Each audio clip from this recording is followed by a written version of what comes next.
इस हफ्ते एआई की दुनिया में जो हुआ ना, वो कोई मामूली बात नहीं थी। सब कुछ बदल गया। ये सिर्फ एक और हफ्ता नहीं था, ये तो एक पूरी जंग थी।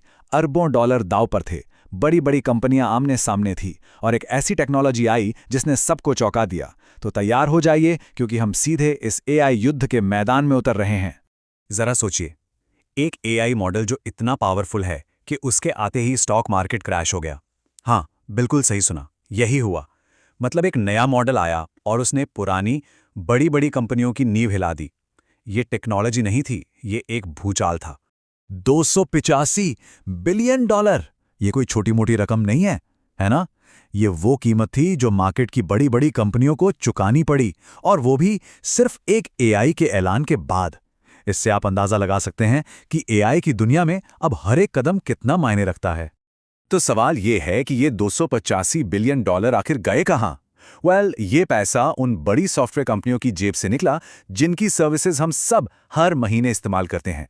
और वजह ये थी कि एक नए एआई ने आकर ये दिखा दिया कि वो उनका काम शायद उनसे भी बेहतर कर सकता है। तो ये सिर्फ कोई वार्निंग नहीं थी, ये तो सीधी सीधी लड़ाई का ऐलान था। तो ये पूरी जंग शुरू कहाँ से हुई? सुपर बोल से। जी हाँ, वहीं पर एआई की दो सबसे बड़ी कंपनियां आमने सामने आ गईं। और ये लड़ाई सिर्फ कोड की नहीं थी, बल्कि विज्ञापनों और मार्केटिंग की भी थी। जबरदस्त। तो हुआ ये कि एक तरफ थी एंथ्रोपिक, जिसने अपने विज्ञापन में ओपन एआई पर सीधा तंज कसा, कहा कि हमारे एआई में विज्ञापन नहीं आते। और दूसरी तरफ ओपन एआई के सीईओ सैम ऑल्टमन ने भी तुरंत जवाब दिया, कहा जीतेगा तो हमारा ही मॉडल। मतलब लड़ाई अब पर्दे के पीछे नहीं, बल्कि खुलेआम हो रही थी। लेकिन देखिए, विज्ञापनों की ये नोक-झोंक तो सिर्फ ट्रेलर था। असली पिक्चर तो टेक्नोलॉजी की थी, जहां नए एआई मॉडल्स एक दूसरे को पछाड़ने के लिए पूरी तरह तैयार थे। तो चलिए अब इस असली जंग की गहराई में चलते हैं। और जो नतीजे आए वो सच में चौंकाने वाले थे।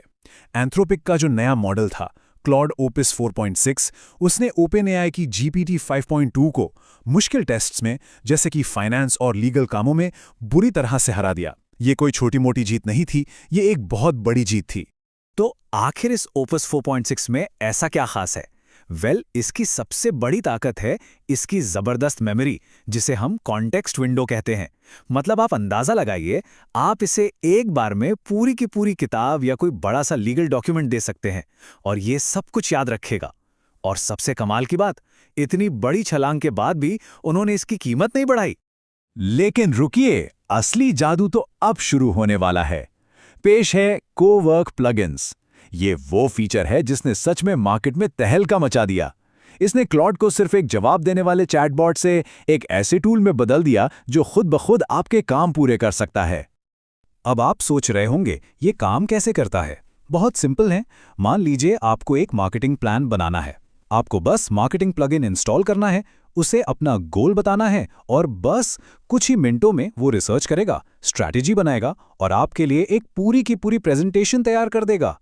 सोचिए, जिस काम में एक पूरी टीम को घंटों लग जाते थे, वो अब मिनटों में हो रहा है। अब ओपन एआई भी चुप बैठने वालों में से नहीं था। उन्होंने भी अपना पत्ता फेंका, जीपीटी 5.3 कोडेक्स। ये एक ऐसा मॉडल है जो कोडिंग में माहिर है। और इसकी सबसे खास बात जानते हैं क्या है? ये इतना स्मार्ट है कि ये अपनी ही गलतियों से सीखकर खुद को और बेहतर बना सकता है। पर यह लड़ाई सिर्फ सॉफ्टवेयर तक ही सीमित नहीं है, अब ये हार्डवेयर तक पहुंच चुकी है। मतलब अब जंग उन डिवाइसेस की हैं जिन पर ये एआई असल में चलेंगे। तो ओपन एआई एक ऐसा डिवाइस बना रहा है जो शायद हमारे स्मार्टफोन को ही रिप्लेस कर दे। इसका कोड नेम है डाइम। सोचिए, एक डिवाइस जो कान के पीछे लगता है, कोई स्क्रीन नहीं, सिर्फ आपकी आवाज से चलता है। और इसे डिजाइन कौन कर रहा है? कोई और नहीं बल्कि आईफोन के लेजेंडरी डिजाइनर जॉनी आइव। इनका मकसद बिल्कुल साफ है, स्मार्टफोन के दौर को खत्म करना। तो एक तरफ जहां ओपन एआई छोटे पर्सनल डिवाइस पर काम कर रहा है, वहीं दूसरी तरफ एक और बड़ा खिलाड़ी इस पूरे खेल को एक अलग ही लेवल पर ले जाने की तैयारी में है। 1.25 ट्रिलियन डॉलर, ये वैल्यू है स्पेसएक्स और XAI के मर्जर की। और इस मर्जर से बनी है दुनिया की सबसे बड़ी प्राइवेट कंपनी। और उनका लक्ष्य वो धरती पर नहीं, बल्कि आसमान में देख रहे हैं। जी हां, एलॉन मस्क एआई को अंतरिक्ष में ले जा रहे हैं।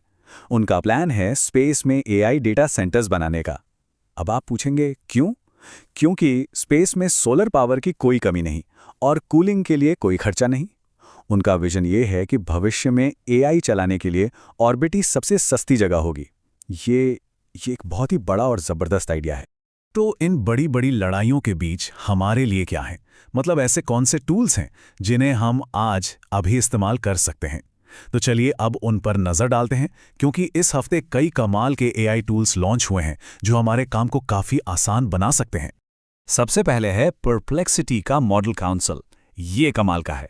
आप एक सवाल पूछते हैं और ये आपको 3 अलग-अलग एआई मॉडल से जवाब लाकर देता है ताकि आप बेस्ट वाला चुन सकें। फिर है हिग्स फील्ड, जो वीडियो बनाने का तरीका ही बदल रहा है। इसका क्लिंग 3.0 टूल एकदम असली लिप सिंक वाले वीडियो बनाता है। और वाइब मोशन, बस एक लाइन लिखिए और ये आपके लिए शानदार मोशन ग्राफिक्स तैयार कर देगा। लेकिन लिस्ट यहीं खत्म नहीं होती। चलिए रैपिड फायर राउंड में 5 और जबरदस्त टूल्स देखते हैं जो आपके वर्कफ्लो को पूरी तरह से बदल सकते हैं। क्रिस्प एआई, ये आपके सारे customer support channels, chat, email, phone सबको एक जगह ले आता है। V0 बस प्लेन इंग्लिश में लिखिए और ये आपके लिए पूरा का पूरा वेब ऐप बना देगा। एआई एजेंट्स आपका पूरा ई-कॉमर्स स्टोर बनाते भी हैं और मैनेज भी करते हैं। बेजिल, ये आपके बिखरे हुए डेटा को अपने आप खूबसूरत प्रेजेंटेशन स्लाइड्स में बदल देता है। और आखिर में Relay.app, ये आपके सारे ऐप्स पर काम करने के लिए एआई एजेंट्स की एक पूरी टीम बना देता है। तो चलिए घूम फिरकर वापस उसी $285 बिलियन के सवाल पर आते हैं, जहां से ये सारी कहानी शुरू हुई थी। और असल में इस हफ्ते की सबसे बड़ी सीख यही है। मार्केट इसलिए नहीं डरा कि कोई नया चैटबॉट आ गया। मार्केट इसलिए डरा क्योंकि क्लॉड ऑपस 4.6 जैसे मॉडल्स ने ये साबित कर दिया कि एआई अब सिर्फ सवालों के जवाब देने वाला टूल नहीं रहा। ये अब पूरी टीमों का काम अकेले कर सकता है। तो आखिर में ये हमें एक बहुत बड़े सवाल पर लाकर छोड़ देता है।